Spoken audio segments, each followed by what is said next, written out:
Notre secours est dans le nom du Seigneur qui a fait le ciel et la terre. Vous avez voulu un roi, eh bien, vous allez l'avoir. »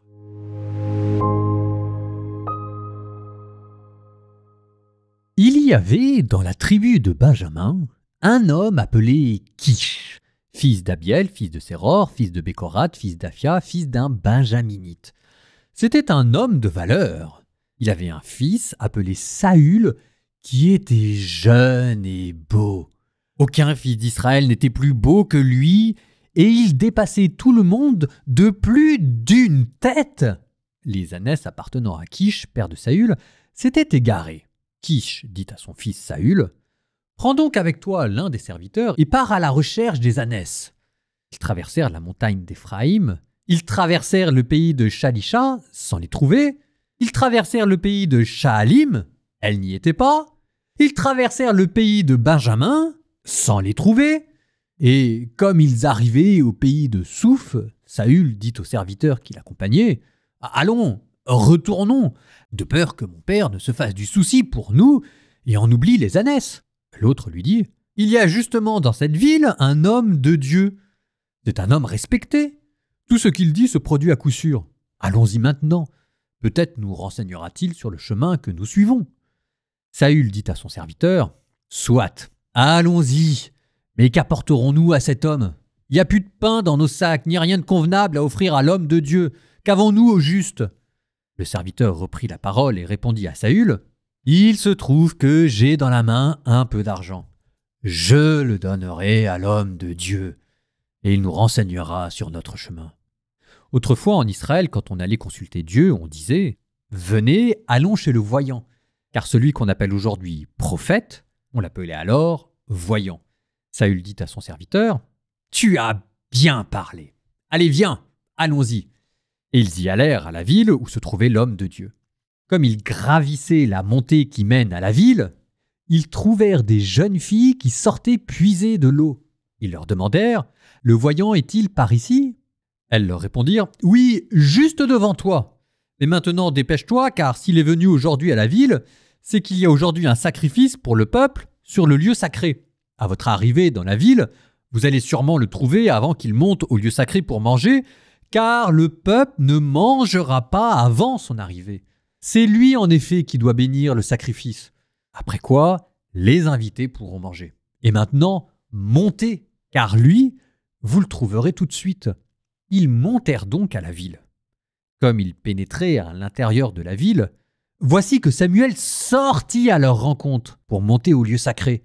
Or, un jour avant l'arrivée de Saül, le Seigneur avait révélé ceci à l'oreille de Samuel. « Demain, à la même heure, je t'enverrai un homme du pays de Benjamin. Tu lui donneras l'onction comme chef de mon peuple Israël. C'est lui qui sauvera mon peuple de la main des Philistins. Oui, j'ai vu mon peuple.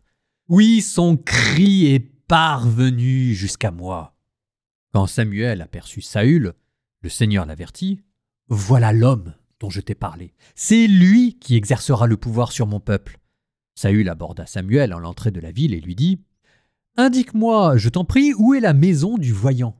Samuel répondit à Saül : « C'est moi, le voyant. Monte devant moi au lieu sacré. Vous mangerez aujourd'hui avec moi. Demain matin, je te laisserai partir et je te renseignerai sur tout ce qui te préoccupe. Tes ânesses égarées depuis 3 jours, cesse de t'en préoccuper, car elles sont retrouvées. À qui donc appartient tout ce qu'il y a de plus précieux en Israël ? N'est-ce pas à toi et à toute la maison de ton père ?» Saül répondit : « Ne suis-je pas un Benjaminite appartenant à l'une des plus petites tribus d'Israël ? Et ma famille n'est-elle pas la dernière de toutes les familles de la tribu de Benjamin ? Pourquoi donc me parles-tu ainsi ?»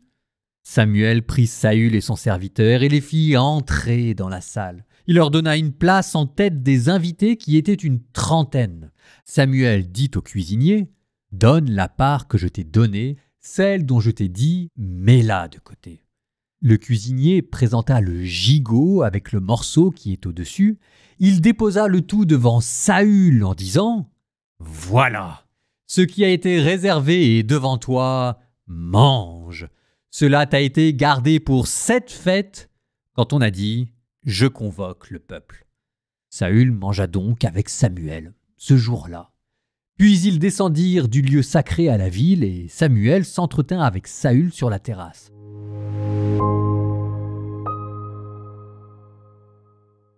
Ah, Saül, moi je peux pas m'empêcher d'avoir de la peine pour lui, parce que le sentiment qu'il me donne toujours et partout, c'est qu'on ait pris un homme et qu'on lui ait mis des vêtements trop grands sur ses épaules. Quelqu'un qui n'avait aucune préparation pour devenir roi, bombardé à la première place et qui n'arrive pas à s'en sortir parce qu'on en demande trop de lui. Mais regardons dans le détail et puis vous ferez votre propre opinion. Le chapitre est construit à partir d'un passage du Deutéronome qui dit la procédure à suivre pour choisir un roi. Il s'agit de Deutéronome chapitre 17 et vous allez voir comment est-ce que le texte que vous venez d'entendre suit scrupuleusement les recommandations de ce livre. Lorsque tu seras entré dans le pays que le Seigneur ton Dieu te donne et que tu en auras pris possession et que tu y habiteras, si tu dis « Je veux établir sur moi un roi comme toutes les nations d'alentour », on a l'impression que ça a été écrit pour le livre de Samuel. Alors, voici la procédure à suivre. Numéro 1, tu devras établir sur toi un roi choisi par le Seigneur ton Dieu. Bon, à travers Samuel, c'est Dieu qui choisit Saül. Condition numéro 2, c'est parmi tes frères que tu prendras un roi. Et on vous présente ainsi Saül comme appartenant à la maison de Benjamin. Saül, ici, vous est présenté comme fortement intégré et dans une famille et dans une tribu. Condition numéro 3, je suis toujours dans le livre du Deutéronome, qu'il n'aille pas multiplier le nombre de ses chevaux. Les chevaux, dans l'Antiquité, c'est l'arme de guerre par excellence. Et vous avez quoi ici? Vous avez un homme qui cherche non pas des chevaux, mais des ânesses. Bref, quand même, pour l'instant, Saül coche pas mal de cases, non? Et le texte du Deutéronome continue, nouvelle condition, qu'il ne multiplie pas le nombre de ses femmes. Et dans le texte, Saül est beau, il est beau comme le jour, et quand il va demander son chemin aux femmes, les femmes qui lui répondent de manière très longue, les rabbins notent, si elles multiplient les paroles, c'est parce que ces femmes-là voulaient se délecter de la vue de Saül qui était beau comme le jour. Mais Saül, lui, passe son chemin et ne s'y intéresse pas. Et, dernière condition, le texte du Deutéronome termine en disant « son argent et son or, qu'il ne les multiplie pas à l'excès ». Et dans le texte que vous venez d'entendre, Saül vous est présenté comme étant entièrement fauché. Il est même obligé de demander de l'aide à son serviteur. Bref, Saül coche toutes les cases. Mais il y a un énorme mais. Tout ce passage-là théorique, vous pouvez le relire de manière totalement différente. Reprenons le texte depuis le début et vous allez voir cette fois-ci. D'abord, le texte commence par nous parler non pas de Saül, mais de Kish, le père de Saül. Kish, dont la Bible nous dit qu'il était un homme de valeur. Et parlant tout de suite après du fils, on nous dit de Saül non pas qu'il était un homme de valeur, mais qu'il était jeune et beau. On aurait préféré qu'on nous dise que c'était lui, l'homme de valeur. À la place de ça, il faudra se contenter de sa beauté. Continuons avec les ânesses que Saül est précisément parti chercher.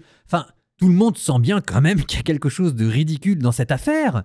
Moi, mon hypothèse, pour ce que ça vaut, c'est que ces ânesses qu'on vous présente comme égarées, une ânesse, ça s'égare pas, ça veut dire que quelqu'un les a pas bien gardées.